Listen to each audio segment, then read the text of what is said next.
So I talked about earlier why politics itself is a contact sport. Politics is a contact sport just like football, basketball, hockey, baseball. And it's because activities of any suspense number of campaign events are gathered to basically challenge, compete opponents, make opponents known or unknown, expose any dirty activities that opponents have done. In and of itself, it's become even more attractive to the viewer's point. Why today, and it's in the most dramatic and even sources today that are even exposed to higher rates of viewership to basically keep the public alive, keep the public curious, or maybe even confused as a result. We question why, most of the times politics is a contact sport because it's designed to basically be competitive. It is a competitive entity. It is the entity of itself, basically, that establishes good candidates to do basically 4, 5, 6 years of public service. Getting back in the politics perspective, politics is a contact sport because there are so many even difference of opinions that go around so much, particularly because of how one number of two selection of candidates who have challenged themselves to run for 4 terms or rerun for 4 terms again, particularly in the U.S. politics. U.S. politics, as suspense as it is, more than any foreign affair issues of news that have been going around the world. Politics is even harder to stay involved because it changes, it's competitive, it fluctuates. It's because of the movement of ideas and bought number of movements that drive either for positive influences or bad and ideological influences.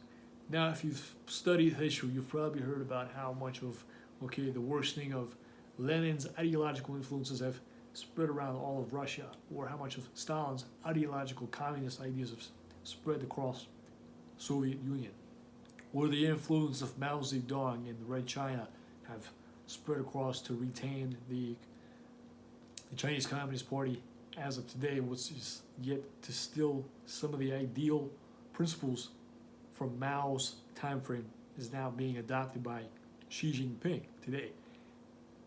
Heck, today is not as any worse than the previous historical political influences back then in the early 20th centuries.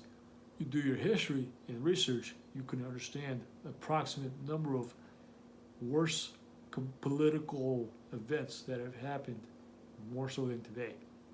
As with today's political events, we're so digitally inclined to pinpoint and expose any oncoming events, any curious and short span given things that happen so rapidly and is yet posted on the platforms. And the perspectives of